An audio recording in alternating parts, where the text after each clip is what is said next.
Chhatrapati संभाजीनगरात doctor Ramesh तारक यांच्या तोंडाला काळं फासलं। जरांगेंच्या उपोषणाला विरोध केल्यानं झुंजार छावा संघटनेचे कार्यकर्ते आक्रमक।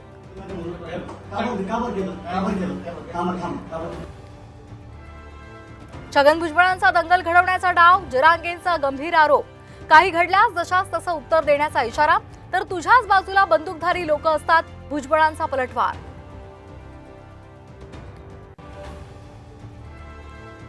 पुणे ड्रग्ज प्रकरणातील आणखी 2 व्हिडिओ साम टीव्हीच्या हाती। लिक्विड लाऊंज हॉटेलमध्ये तरुणाईची पार्टीमध्ये तरुणांकडून ड्रग्जचं सेवन।